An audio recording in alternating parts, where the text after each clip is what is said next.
Hello and a very warm welcome to all of you. I'm Neha Bharadwaj Alter and this is Game On. If you are looking ahead to what we're going to talk about today, this is funny. Why this is funny is because the way India has been performing somehow seems to be irking Pakistani cricketers back home. That is what has been happening. We found that Pakistani media has been entertaining so far. We've had former cricket greats from Pakistan say some funny things on the air. But what has happened today takes the cake. I mean, I have not heard something like this. Former Pakistan cricketer Hasan Raza, he has spoken about Indian team and why their bowlers are performing so well. He says that the ICC needs to check the balls that have been given to the Indian team because he thinks that they are special. And that's the reason why Indian bowlers are bowling so well. Can you imagine? I want to know what he is smoking. But that video, we're going to play quotes out of that video. We just decided to have a bit of fun today. You know, there's an Afghanistan-Netherlands game on. India have just won and shown how good they are. So let's, decided to do a bit of Pakistan trolling, and who better than Jamie Alter and Vedam Jaishankar to pontificate on this whole issue. Gentlemen, thank you so much for joining us here. We're going to get into the details of it. But when was the last time, Vedam, you heard a Pakistani cricketer say something positive about anything in world cricket? Hi, Meha. Hi. Now, we should understand the ecosystem that Pakistan comes from. They were the original ball doctors, and till Imran Khan's biography came, we didn't really know what all they used for this ball doctoring. They used screwdrivers, they used pocket knives, they used bottle caps, they used all sorts of things to doctor the ball. Their 12th man was in charge of doctoring the ball. Those days, during the drinks break, the ball was with the team. It was not with the umpires. All that had to be changed. And, there was a test match in Australia where Australia lost 9 wickets for one run. For one run, they lost 9 wickets and lost the test. So nobody could understand how the ball would swing. How is it that it is swinging for the Pakistanis and not swinging for the others? So when journalists asked him, these journalists are, cynical guys, grown-up men who understand a lot of things in life. But, when they went and asked the Pakistani team, they said this Sarfraz Nawaz could smell a ball and that he could smell and say whether it will swing or not swing. Now, the only thing you will get if you smell a ball is the grease in the ball. The process is called lamping. They rub on grease to the hide of the ball to make it waterproof. It also gives it that shine. And that goes on for a long time before the ball is completely manufactured. Of course, we all know they don't do that so often for the white ball. But the only thing you can smell is grease. And a lot of people even wrote silly articles that, Sarfraz Nawaz had a nose which would tell him which ball would swing and Pakistan would choose that ball. I mean, that is a laughing matter. So that is the ecosystem they come from. And they think that if anybody does well, you just have to do some sort of doctoring or something else is happening. And, we'll never know how good Wasim Akram and Waqar Yunus really were. There was a time when between 40th and 50th over, you just couldn't get runs off them. They used to reverse swing the ball prodigiously. Now, we know there was a lot of ball doctoring going on at that time. But we'll never know how good they really were because a lot of it could have been because of the ball tampering.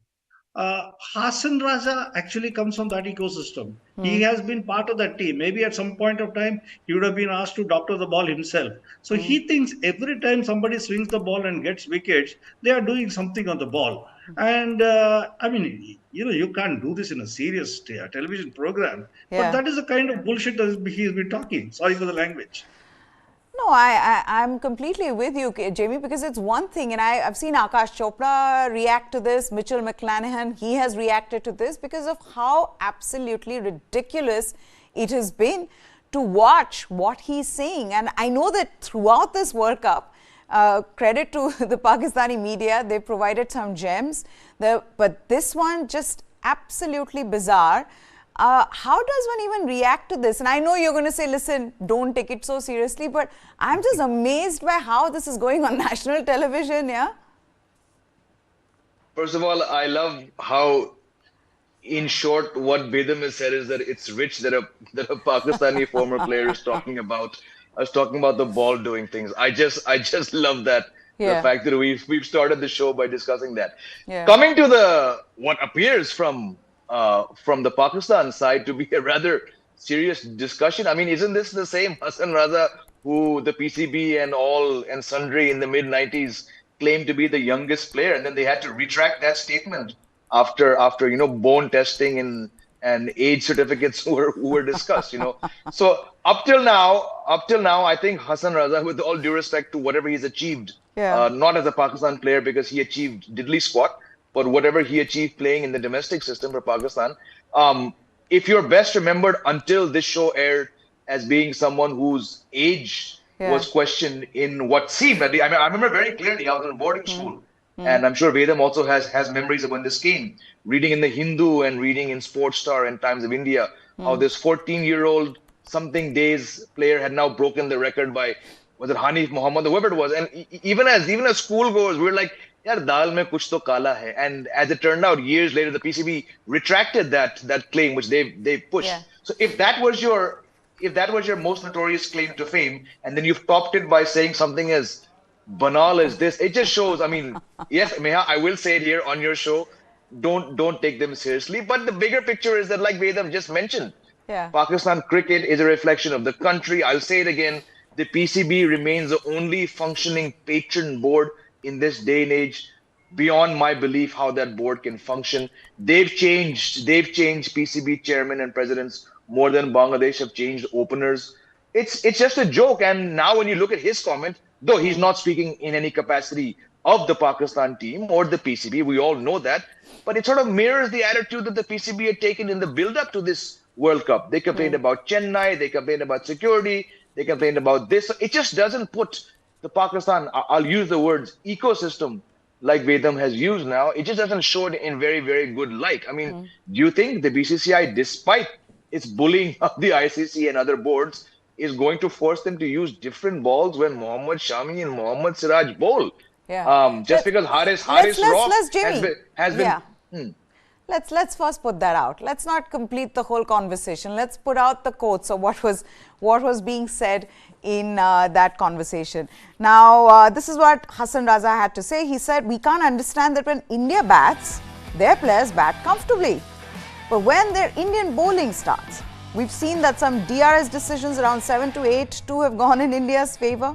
When it comes to bowling, the likes of Mohammad Shami and Mohammad Siraj are bowling like we used to face Alan Donald and Makaya Anthony, who would bowl with the balls with shine on one side and rough on the other. The ball would seam and reverse swing.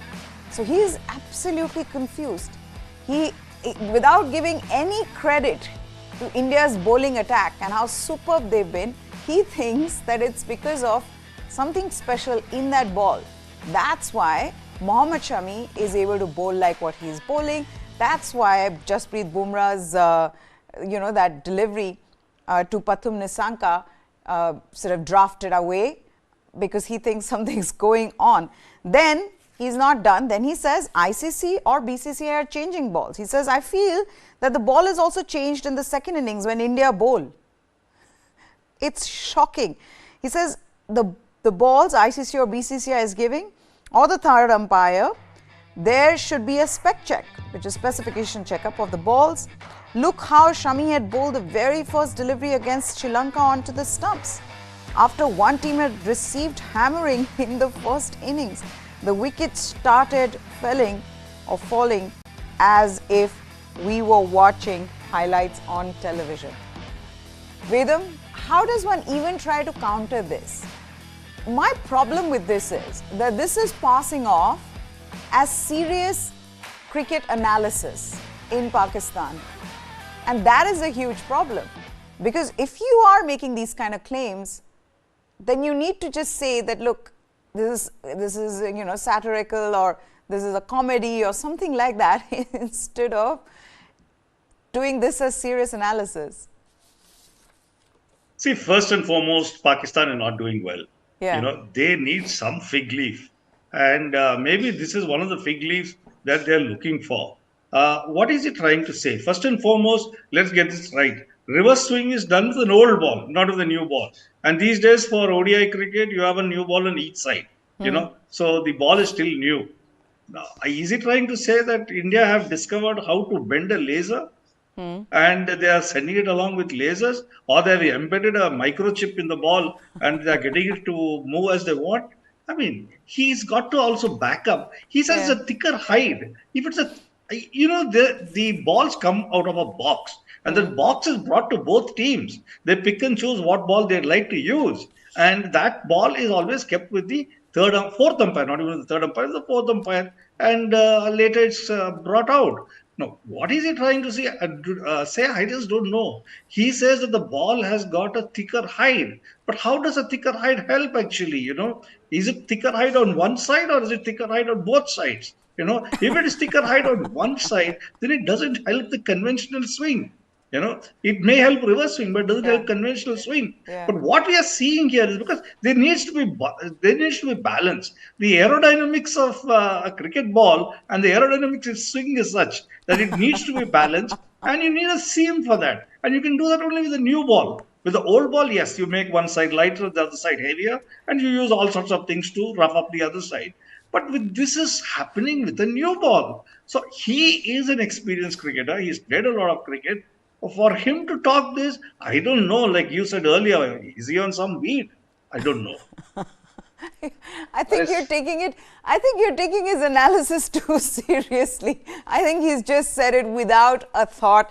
He is obviously, he just cannot. He's shocked. Somewhere, I feel like this shock's been a bit too much for him to even be saying this, Jamie.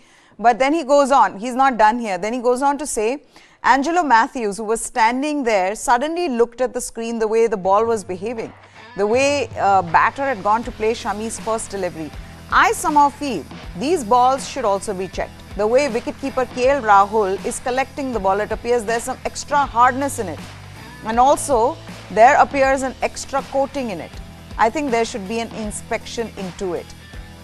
My problem with this, is to just say it on national television. I can't get over it. I'm not even going to get into the aerodynamics, the physics part of it.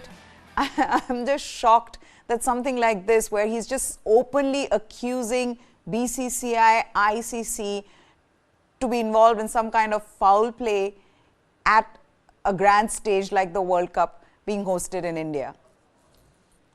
Okay, first of all, Maya, I think there's an extra coating of something in whatever kheer he was given during the innings break show. The guy's clearly, like Vedam said, he's clearly not thought this through. I don't know what he's talking about, right? Look, what is, can you hear me? Go ahead. Can you hear me? Yes. Yeah? Yeah.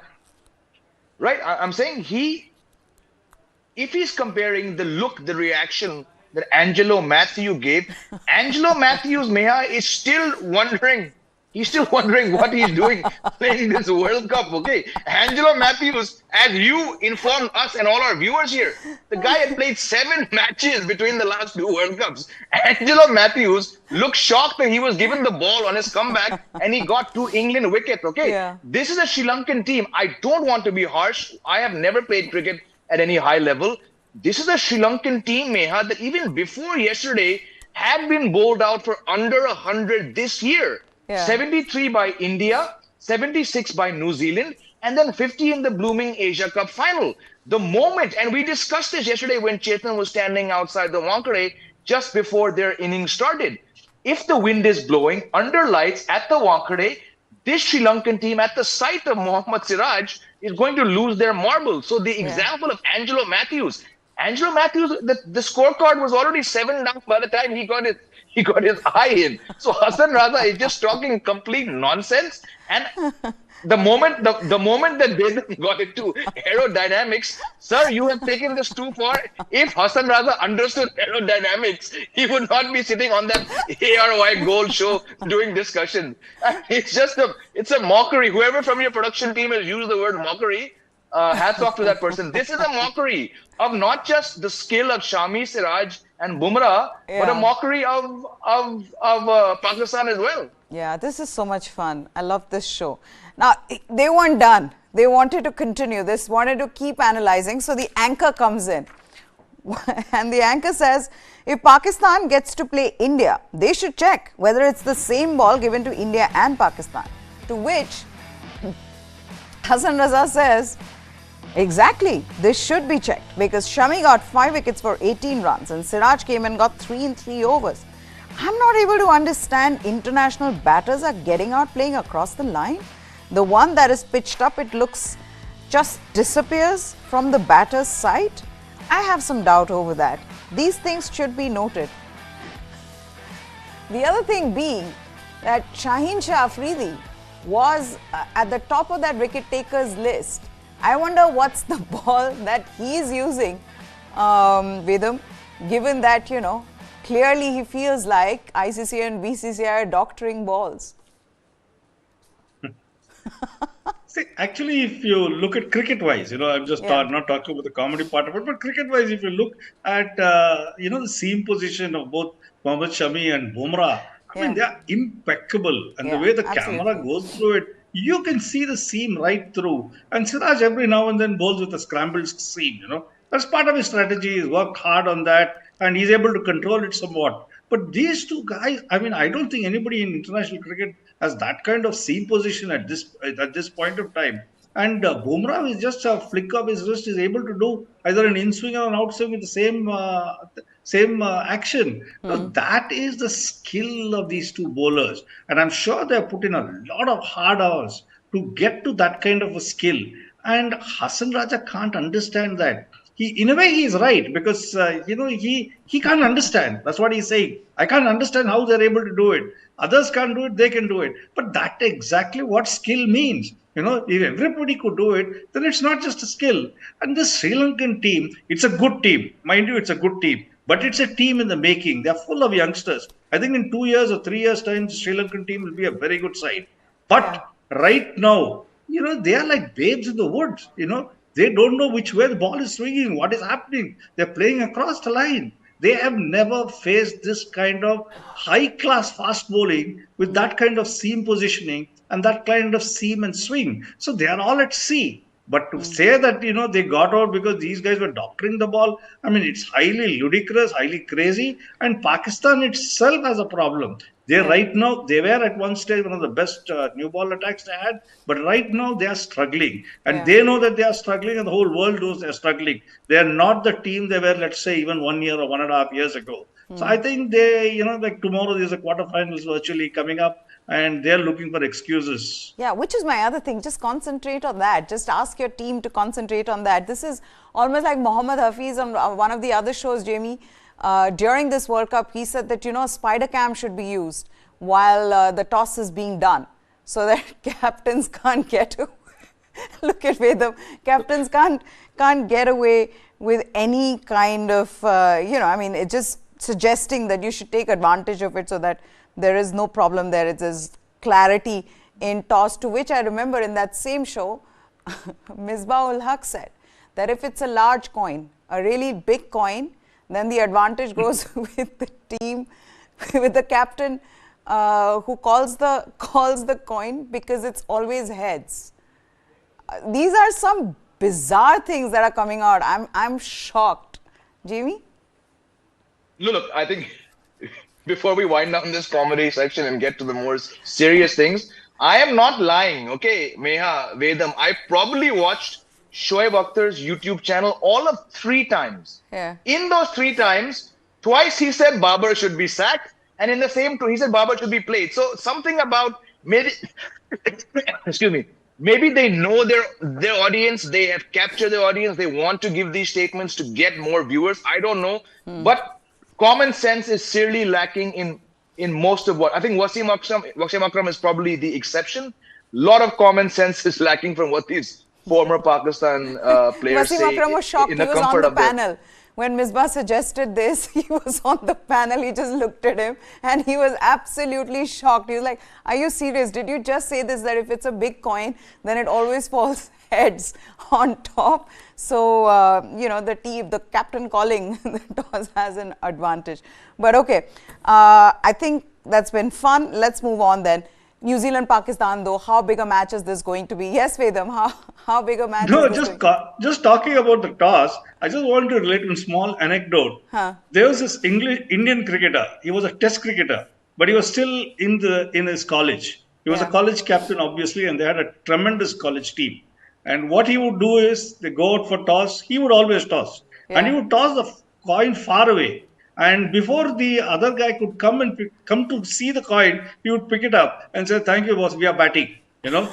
And if you recollect, Yeah. J.R. Vishwanath had the same charge when he captained India against Pakistan. Asif Iqbal was a captain, and Asif Iqbal told him that you can bat first. He said, "No, we have to go through the toss. This is my first test. I'm not going to do anything like that. So let's toss." So Yeah. when they tossed, Asif Iqbal picked up the coin even before Bishi could come in there and Yeah. said, "Yeah, you won the toss." So if you understand what this is it is after these kind of incidents that the match referee comes along for the toss. Till then, it was Absolutely. only the two captains going for the toss. But there are a lot of fraud has been played a lot of times, and I think Pakistan is responsible for many of these frauds. Yeah, and the match referee always picks up the coin. It's not the captain who picks up the coin. He's the one who sees what the toss is, what has happened in the toss, and then he picks up the coin. Okay, but New Zealand, Pakistan, it's a big game for both these teams. One trying to find its place somewhere in the top four, and the other one now trying to survive. After New Zealand lost the last game, Jamie, it is imperative for them to win this one because there is Afghanistan, Pakistan who are going to be breathing down their neck, and it's not going to be easy. As the race is heating up now, there's going to be pressure on these teams. Absolutely. And again, I mean, Pakistan has sort of been in this situation virtually as far back as the mind wanders. Corner Tigers, Kudrat ka Nizam, Kudrat ka Krishma. It's nothing new to them to suddenly be that corner tiger team which needs to buck the odds and then hope that a few things fall into their place. Whereas New Zealand, I think we discussed on one of the shows, and New Zealand often sort of struggle to finish well, but they get it together, which is why, I mean, no surprises, they've been in the final of the last two one-day World Cups. But sorry, my cough is not entirely gone. Just dialing back to when we discussed at the start of this tournament, in the first week, in fact, New Zealand actually had the easiest draw because they were up against a misfiring England team. Then they had, then they had Afghanistan, Netherlands, and Bangladesh. So by the time they got to that India match in Dharamshala, no surprises that they were the other unbeaten team. But since then, largely because of injuries, let's face it, no team has been hit more than Sri Lanka and New Zealand by injuries in this tournament. So now they're struggling. They have no option. They have to win their last two matches. And not just that, they have to ensure that their net run rate is better than Afghanistan's, So it's going to be a tight scramble. Sorry, the more I'm talking, it's coming. So yeah, Pakistan have been here. They will expect things to a sudden, all that Kudrat ka Nizam thing, all this talk will now start overnight. And New Zealand also have two very tough matches ahead. So yeah, it's looking very tricky for the Black Caps suddenly. So it is, I was just looking at the matches. Pakistan are playing New Zealand, and there's the other big match, Australia, England, which is day after. And for Pakistan, they are playing England as well. So Pakistan also, it'll be interesting to see what they do in their last two games. But they would be fancying their chances. They think that, they've been given an opportunity. A win tomorrow would really give them that momentum, the belief that, which they've done in the past in the way they've snuck in.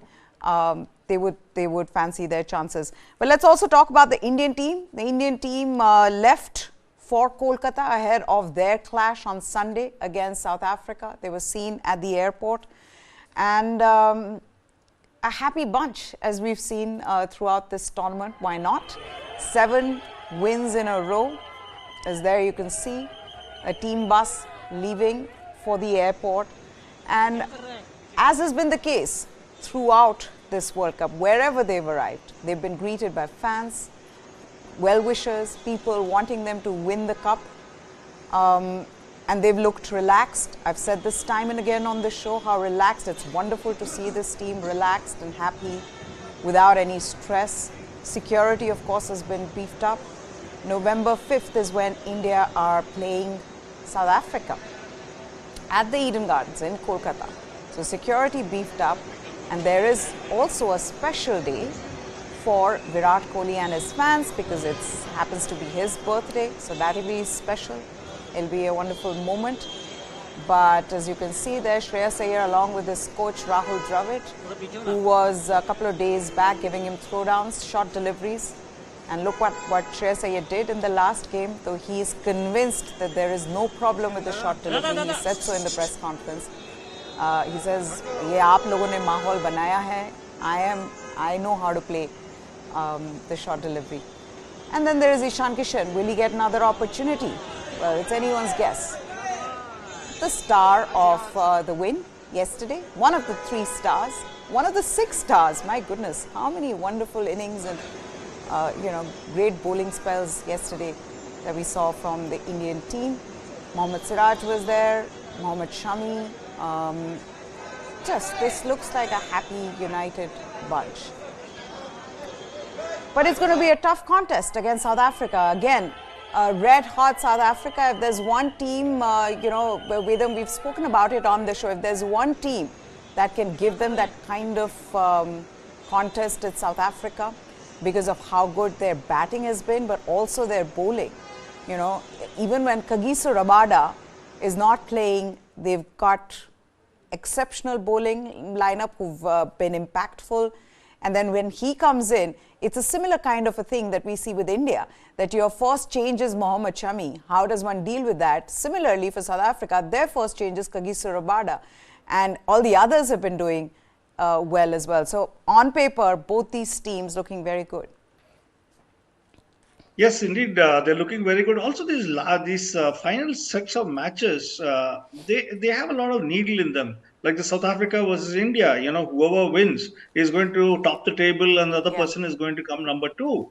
And England have a game because they are scrambling for that Champions Trophy spot. They need to finish in the top 8. Or if they need to qualify for the Champions Trophy, the top 7 plus Pakistan, the hosts, make it to the Champions Trophy, then Afghanistan, if they win today, will be 8 points. That is above Pakistan. And Pakistan, when they play New Zealand, they have to win at least by 83 runs. And if they bat second, they have to score the runs within 15 overs. So there are a lot of things happening over these last few matches. And every team has to be sharp, really. Yeah.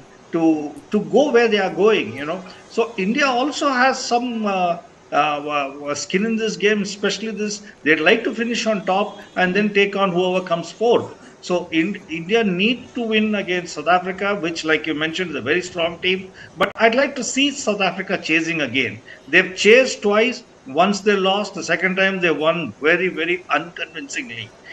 India also defended a target twice, but I think we did very well, especially yesterday when Sri Lanka were clueless. So I think there's a lot riding on it. But if India is going to meet South Africa again in the knockout, then it's better they don't allow them to chase, but allow them to bat first, so that we don't get them into that comfort zone.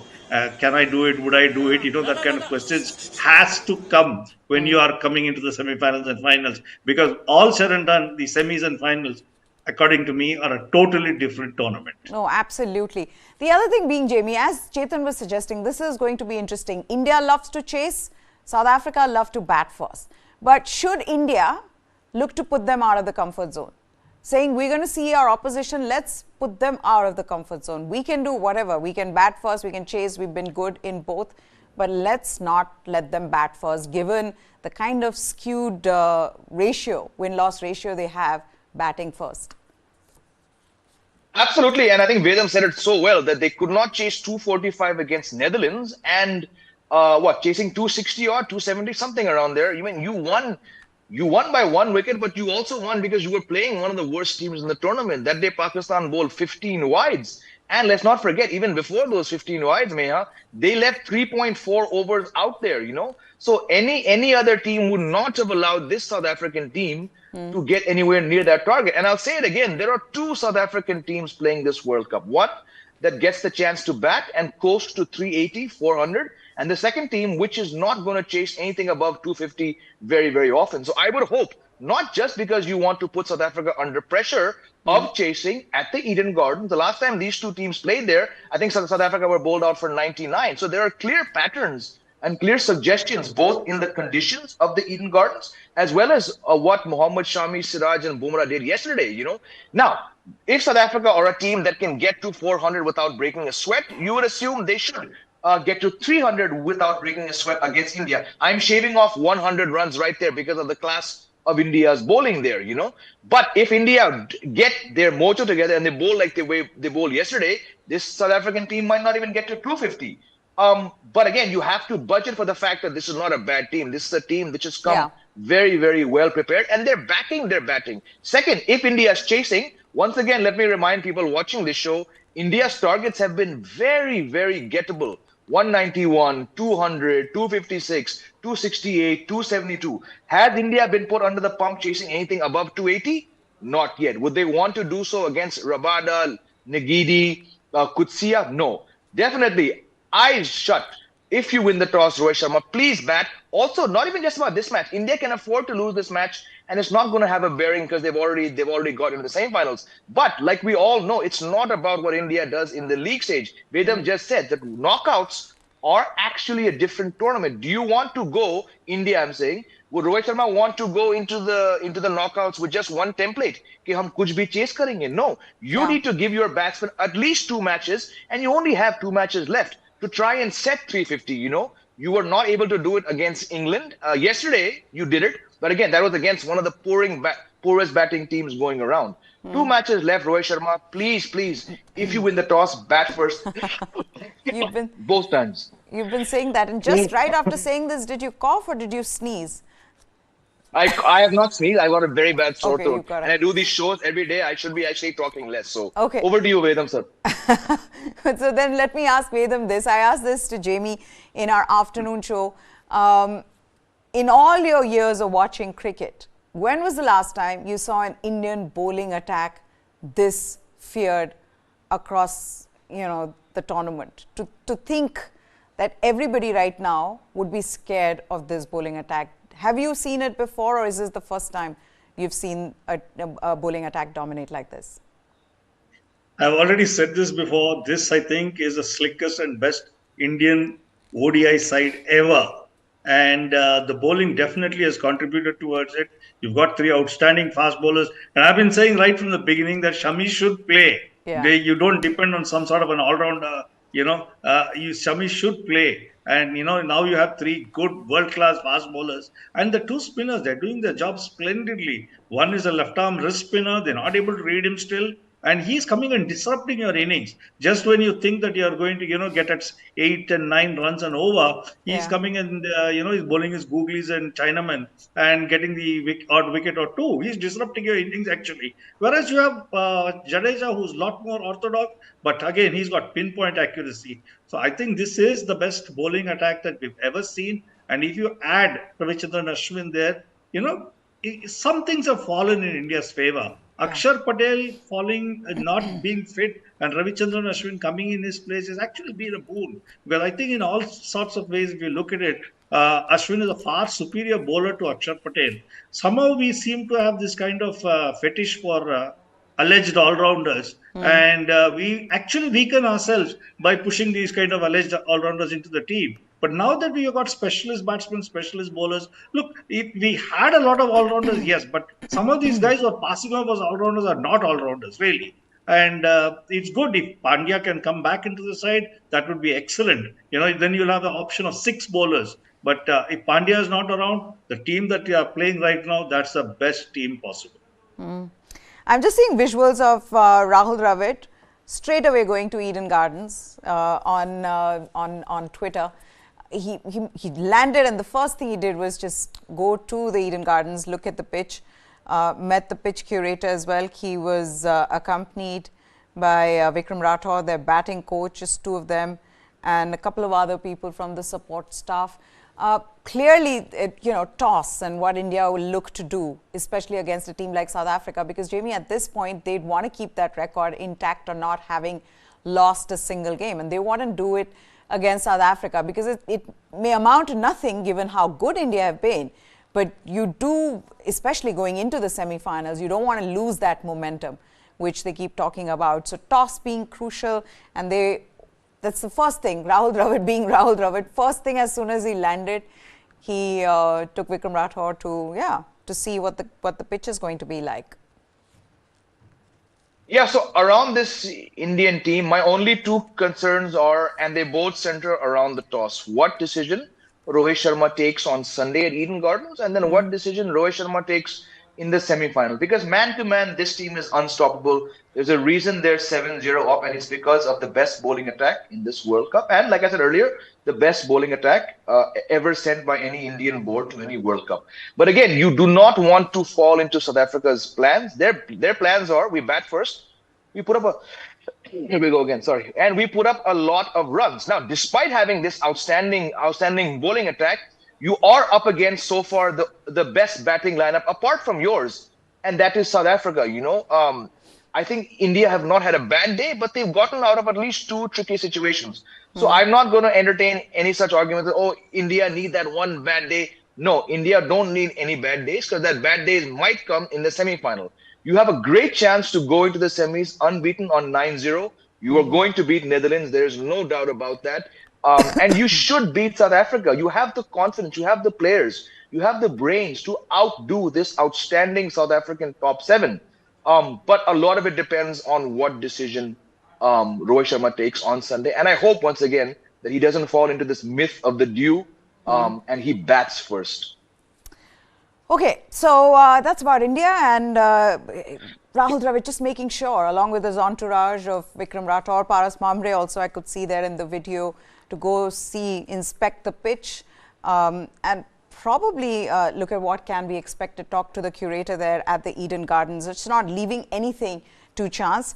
But now we move on to England versus Australia. We know the kind of situation that England are in, tottering at the bottom of that points table. They've just won one game so far. Who would have thought defending champions struggling like that? But Joe Root will take his team over Australia on any day. He says this, man for man, I'd have this team every day over the Australians. We might not have played as well as we can do, but we know when we play our best stuff, the best teams struggle to compete with us. I look at this team and it's more than capable of achieving way more than it has done throughout this tournament. With the quality of players we have, we should be sat right at the top of this table. We all know that, and we're all very frustrated that isn't the case. This is Joe Root talking about Australia. First of all, if you ask an Englishman about whether they'd want their team to be like Australia, they would always 100% say no. But in this case, Vedam, you look at this comment and you wonder, they've really struggled. It's better if they just say, boss, Australia is the better team right now. Maybe, yeah, just loan us a few players who are in form, because ours just cannot get any confidence, just cannot find any confidence. Yeah, you look at that statement and you wonder whether Joe Root is actually ruining what might be or what could have been, And yes, it is a very good side. But, they have come with the wrong attitude. You can't play a baseball here. You got to play according to the situation. And they're not professional cricketers. They should have known that by now. You can't get seduced by some sort of a baseball and think you can go hammer and tongs on Indian pitches. And India is a huge, vast country. And, even pitch to pitch it differs. Forget about city to city. Even pitch to pitch it differs. How the pitches behave, the clay that is used, And you can't use that same one template and say, yeah, this template is the one which will work across the world. That is very stupid. And England have realized now that, you can't play that kind of cricket, what they played in England or Australia, and bring it here and think that will work. And definitely it does not work. You look at the table, they are 10th, they are last. They are below Afghanistan, they are below Bangladesh, they are below Netherlands. and there's a good chance they may not make it to the Champions Trophy. I agree with Joe Root that they are a very talented side. They're a very good side. They have excellent batsmen. They've got excellent bowlers. But I've been saying right from the beginning, they just don't have the attitude to do well in India. And Yeah. it's been proved all over again. Everybody has learned their cricket, or everybody has learned their lessons, except England. And Yeah. for them now to regret and realize that there's another way to win here, I think it's too late in the day. You know, if you were to make a combined 11, Jamie, I don't think there'd be a single English player who will find his name on that list. Clearly, even if you ask today any English fans, they would choose in that combined 11, all 11 as Australian players. That's how abject their performance has been. And what's worse is that they came with this whole tag of not just defending champions, but new style of cricket. You know, they have reinvented the game in white ball cricket. All of that completely gone down the drain. And I mean, your own players now are saying, look, right now, if anyone can, if we can buy confidence from anywhere, we'll pay millions for it. That's how underconfident this team is. It's absolutely shocking how things have turned for England. Absolutely. I mean, yes, Joe Root's got a point when he says that we have the players. They still have the depth. You still have players down to number 10 who can do things. But whether it's misplaced confidence, it's misplaced aggression, whether it's that aggressive attitude, like Vedam mentioned, not being able to sustain itself across varied conditions, I'm not so sure. But again, I mean, this is just another high-profile cricketer saying something which doesn't really make sense, you know. Maybe Joe Root is not able to say it, but he should admit that he's only in this World Cup because of a very Asian trend. That is, he's here on reputation. On stats, he had no business being in this World Cup. Would Owen Morgan had been captain, would he have picked Joe Root right now at number 3? I don't think so at all. You need, I mean, yes, Harry Brook had a terrible IPL campaign, but you need to play younger players who are 24, 25, 26, who can strike the ball harder. Joe Root is just not able to do it. Maybe the fact that in those first 2 matches, he ended up getting 50. I think he top scored with 80 odd in that first match.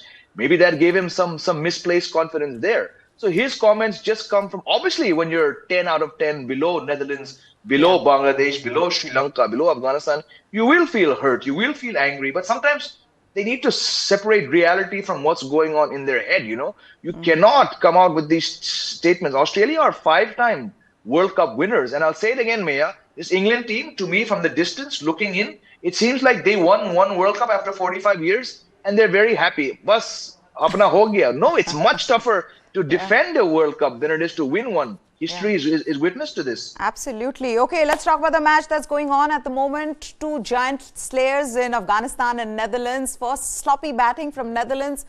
Afghanistan bowlers did well to restrict Netherlands to 179. And we thought, wow, this could be a straightforward, easy chase for Afghanistan, but not to be. They are 72 for the loss of 2 wickets. But what we have seen in this World Cup with this Afghanistan batting lineup is that they don't get phased by quick wickets. They, you know, keep a balanced head, a balance around them. And they've been brilliant in the last 2 chases, the matches that they have won. Guys, what are you expecting from this game? 72 for 2. I'll start with Vedam and then I'll come to Jamie and wrap this up. Yeah, I expect Afghanistan to win it because 179 is no total at all. And, you know, it's just one partnership. Afghanistan needs just one partnership to get going. And I think they understand the game very well. In fact, the way they fielded, you know, absolutely slick, brilliant fielding. And they know that this is what you need to do. Just hang in there, bat normally. And, you know, Netherlands don't have the bowling. You know, they might have had the bowling to get rid of South Africa, but I don't think they have the bowling to get rid of this Afghanistan team. Because Afghanistan just needs to stitch together one partnership and they're home and dry. And that will then strengthen their chances of wanting to get into the semi-finals, Jamie. How difficult will it be for Afghanistan if they were to win today? Despite having actually done extremely well, I wonder what this team would be thinking because they've already created history in the way they have won the matches. A lot of people wouldn't have given them a chance, but now they actually have a chance to make it to the top 4? I think what they will rue whenever the dust settles on their campaign was losing that first match to Bangladesh. Bangladesh are a terrible one-day team. This Afghanistan team is better than that. The Dutch, despite having a virtually non-existent cricketing structure to speak of, they've been better, to my mind, than Bangladesh. Look, let's face it, right now, they're going to win this match because what they've learned in this World Cup is that they can chase. They got 282 against Pakistan. They won by 8 wickets, and then they chased 240 something against Sri Lanka. So they've come across in leaps and bounds in terms of chasing. But unfortunately, they have two top teams. They have the number 2 ranked team and the number 4 ranked team ahead. And yes, I know that Mitchell Marsh will not be there. Maybe Glenn Maxwell won't be there. But that match is still being played at the Wankhede, where you expect Australia to do well. Again, if Afghanistan in that final match against South Africa, if by some miraculous way they can get to 270, 280, then by all means, I can see their 4 spinners.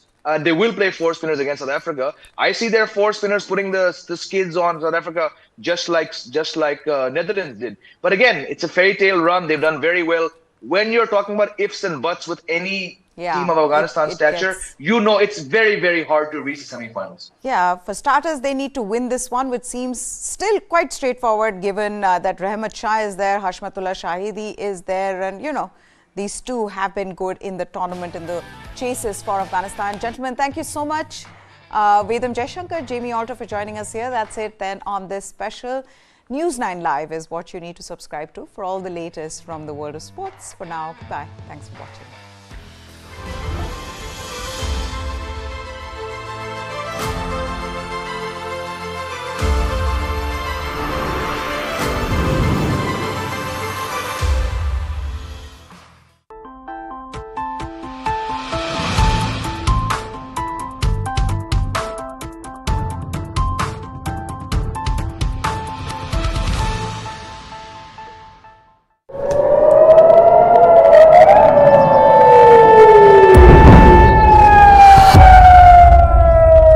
Hamas attacks Israel.